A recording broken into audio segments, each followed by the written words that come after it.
ఈ క్రమంలో కొంతమంది ఈరోజు ఆ డెమోక్రటిక్ వాదులు అంటే ప్రజాస్వామ్యవాదుల ముసుగులో ఉన్నటువంటి కొంతమంది వ్యక్తులు ఇంకా దీన్ని కొంతమేర డైల్యూట్ చేసేటువంటి ప్రయత్నం చేస్తూ ఉన్నారు. వాళ్ళందరూ కూడా దయచేసి మీరు ఇలాంటి చర్యలు చేయడం వల్ల, ఎందుకంటే ఈరోజు అది భారత ప్రభుత్వ వైఫల్యం అని అంటా ఉన్నారు, కొంతమంది మోడీ వైఫల్యం అని అంటా ఉన్నారు, కొంతమంది భారత ప్రభుత్వ వైఫల్యం అని అంటా ఉన్నారు. అయితే నేను ఒకటే చెప్పదలుచుకున్నాను, ఇక్కడ ఏం చెప్పదలుచుకున్నానంటే 2014 నుంచి ఇప్పటి వరకు కూడా 2014 నుంచి 2025 వరకు కూడా మీరు ఒక్కసారి అబ్జర్వ్ చేయండి. ఎక్కడైనా భారతదేశ అంతర్భాగంలో టెర్రరిస్ట్ దాడులు ఎట్లా జరిగినాయి, అంతకుముందు ఎట్లా జరిగినాయి, బిఫోర్ ఎట్లా జరిగినాయి, ఆఫ్టర్ ఏమైనా జరిగినాయా, ఇది ఒక్కసారి అందరూ గమనించాలి. ఎందుకంటే నేషనల్ సెక్యూరిటీ విషయంలో ఈరోజు అంతర్భాగంలో ఎక్కడ కూడా ఈ గత 10-11 సంవత్సరాలుగా ఉగ్రవాద దాడులు జరిగినటువంటి సంఘటనలు చాలా తక్కువ ఉన్నాయి. ఇంకా మోడీని విమర్శిస్తాం, ఆ భద్రతా వైఫల్య లోపం అంటూ ఈరోజు అనడం ఇది కరెక్ట్ కాదు. ఎందుకు అంటే ఈరోజు అక్కడ జరిగిన దాడి ఎక్కడో పహల్గామ్ అనేటువంటి కాశ్మీర్ లోపల ఉండేటువంటి అక్కడ పహల్గామ్ దగ్గరికి వెళ్ళాలంటే గుర్రాలతోటి స్వారీ చేసుకొని 5 కిలోమీటర్ల లోపలికి వెళ్ళాలి.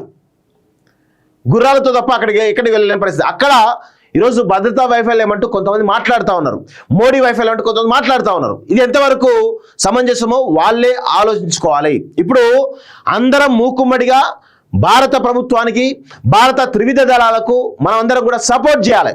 వాళ్ళకి అండగా నిలబడాల్సింది పోయి ఇంకా విమర్శలు చేస్తూ ఈ విధంగా మాట్లాడడం ఎంతవరకు సమంజసమో ఒక్కసారి వాళ్ళ మనస్సాక్షికే ఈరోజు తెలవాలి. ఎంత దారుణంగా ఇంకా టెర్రరిజానికి మీరు మద్దతు ఇస్తున్నట్టు కనబడతాం తప్ప వేరే ఏది కనబడట్లే. ఇక్కడ బరాబర్ 100% అందరం కూడా మూకుమ్మడిగా ఏకతాటి పైన ఉండాల్సిన అవసరం ఉంది.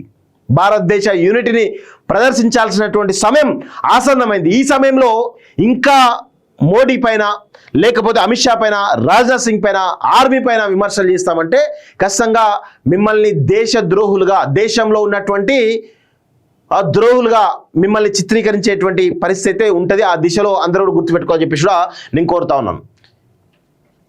నిఘా వైఫల్యంపై విచారణ జరపాలి అంటూ ఈరోజు మాట్లాడుతూ ఉన్నారు. ఎందుకు ఇవన్నీ? మీ గతంలో కాంగ్రెస్ ప్రభుత్వం, యూపీఏ కానీ లేకపోతే అంతకుముందు కాంగ్రెస్ ప్రభుత్వం నేషనల్ లెవెల్లో ఉన్నప్పుడు ఏ విధంగా మనకు యుద్ధాలు జరగలేదా, ఉగ్రవాద దాడులు జరగలేదా? మరి అప్పుడు అలాంటి సమయంలో మీ వైఫల్యం కాదా? ఇవన్నీ మాట్లాడితే చాలా విషయాలు కూడా మాట్లాడాల్సి ఉంటుంది.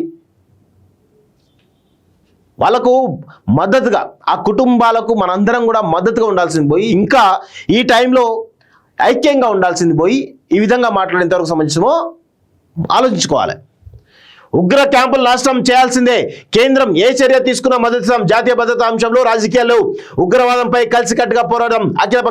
అఖిలపక్ష సమావేశం ప్రకటన. రాష్ట్రపతితో అమిత్ షా, జయశంకర్ భేటీ. పాల్గామ్ మృతులకు గుజరాత్లోని అహ్మదాబాద్లో ప్రజలనివ్వాలి అంటూ చూస్తా ఉన్నాం.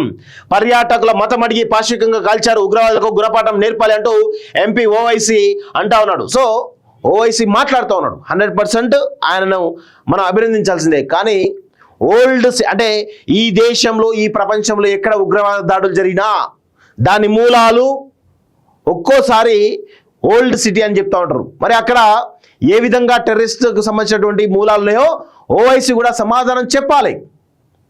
మీరు ఇంకా ఈ దోబూచులాటలు వద్దు, మీరు బయటికి రండి.